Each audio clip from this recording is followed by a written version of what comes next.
Welcome back to another episode of Talk 21. It's your host, Sam Genova, alongside my co-host. Hi, I'm David Vitti. Welcome back.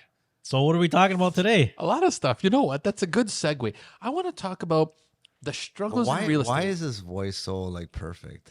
Well, so I'll tell you why. Stefano, Because I'm an MC sometimes, man. Wow. You gotta hit that tone. Yeah. That's just Yeah, goosebumps. you should do radio. I do podcasting. Yeah, no, I get it.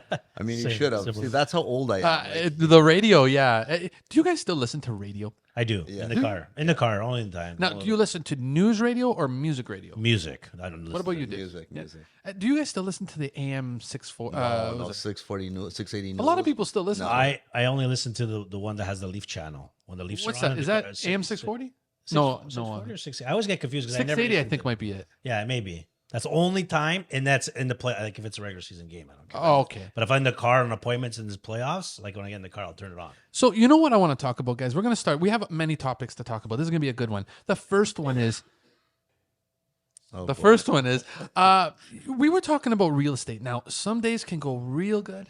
Some days can go real rough.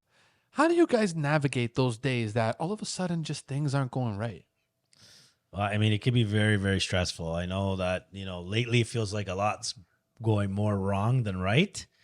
It's a struggle sometimes to facilitate the deals today because just it's more complicated with, rates and, harder to qualify and managing managing expectations. expectations and finding properties that suit your client's needs. So But are you guys used to it? Like Dave, for you, for example, are you used to the, oh man, okay, I gotta restructure my brain. I gotta do this now, this. Have you adapted to that? Yeah, I mean, I've been doing this so long that I kind of go with the flow. I'm very patient, and I really genuinely try to listen to my clients. But there are days where you totally get frustrated. So you kind of have to sit back and wait to respond to things that are not going well. Like sometimes some people are really quickly responding to a message, an email, or a voicemail, and sometimes you just got to sit back and just reevaluate, put yourselves in the people's shoes, whether it's a client, a cooperating agent on the other side of the deal, whatever it may be. You got to give it some time and just put yourself in their shoes and try to, no matter how frustrated you got to just give it some time.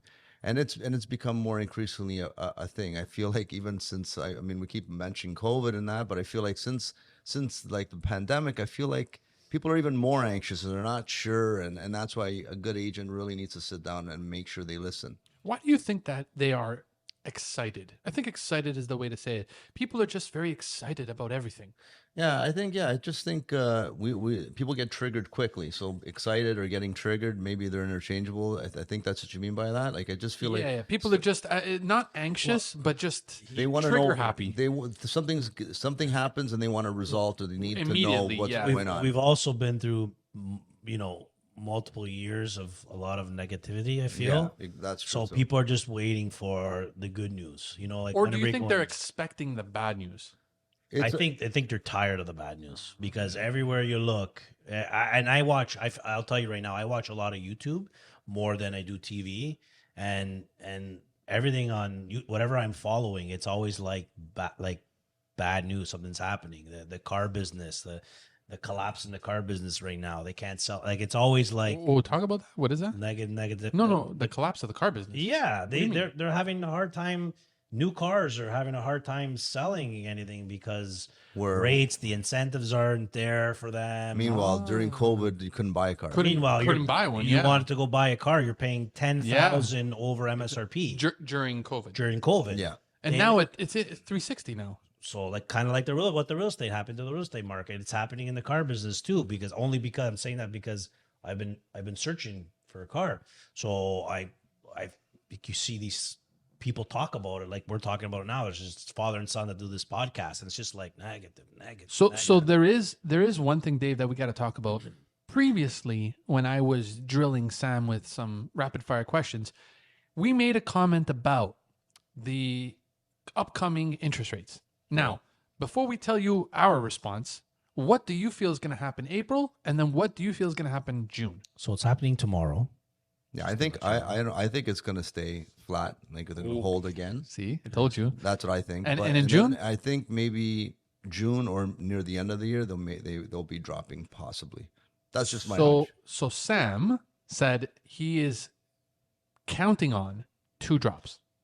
So I spoke to a mortgage agent yesterday, and they said that they feel really positive that there could be a drop tomorrow. I don't know. Either which way, like we know they're flat at least, if not coming down.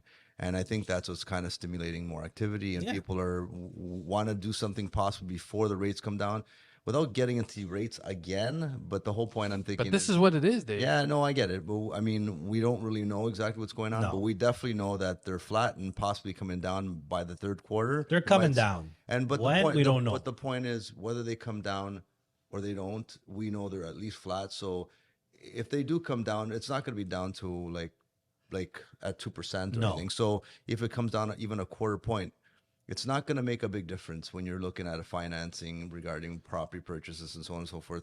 It's just going to maybe stimulate the market and get prices to come up again a bit more and more multiples. On, It does help a lot of things. It but does. Tell me, guys, let's educate the home buyers and explain to them why it cannot drop 1% It all at just- once. Yeah, it just won't happen. It just But won't why happen. can't it? What would happen to the market if that were to happen? It's just we've had too many swings, and yeah, like it'll maybe put a rush on people getting out there to buy again, and maybe drive the prices up again. It's just Can you imagine if it dropped 1%? What would happen? It would be pandemonium. It would Like be they could, that would not be good. well, like a year ago, we were saying the world's coming to an end possibly. Now we're talking about rates coming down, and it's the real estate market's stabilizing and maybe in some cases increasing and kind of spiking a little bit. But at the end of the day, like we need to know, you need to tell your clients that things are happening again. So whether you like it or not, you're not, don't wait for a better deal. That might not ever happen anymore. So if you're looking to do something, it's the right time. Get prepared. And when we talk about rates and we talk about, getting ready, yeah, you got to make sure, like we talked about some credit scores, That's right. make sure your credit score is good. So let's work on let's the talk credit about score. that. Yeah, Let's yeah. talk about that. So credit score can be very skewed, and I don't think people fully understand what that means and how it truly affects you. So, for example, is 400 a good credit score? It's terrible. It's not great. No good. 700 is a good one. People say it's very hard to attain, though, right? Right. Because I think 900 is a perfect score, which is impossible, right? Yeah. Yeah. I think it's 920, isn't it? I'm not even sure, but like, It's extremely high. Like to get 700 is not easy feat. So what would you guys say should be some of the basics on getting your credit better each day? What would you think people need to do? Well, I think number one, I would limit the credit cards. Like if you have multiple credit cards, like 3 or 4, maybe just use 2. Because if you're using one, maybe for a business expense, and the Should one you for max it personal- out though? No, No. never. no. So And the thing is, the important thing is probably you're getting at is when you get a statement at the end of the month that to really have a premium credit score, really that amount that you get at the end of the month should be paid in full. Should be paid in full. So if you're using $1,500 on your credit card a month, Okay. when the bill comes, You should pay 1,500? yes. Whoa.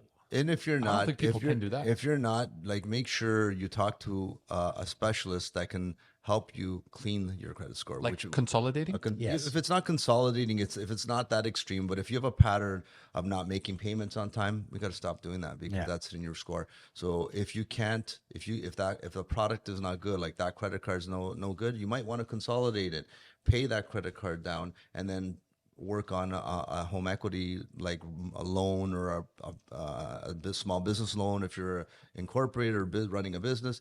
Just be diligent about that because now what's happening is the market's picking up. We may see more offers going in firm again, which means you may not have that time to go through all this. So you might as well start really working on it now. If you're going to be in the market in the next 30 to 60 days, you should try to clean this up because you may need to start going into, we may be seeing more multiples, and I've seen that happen more often now on the entry-level product.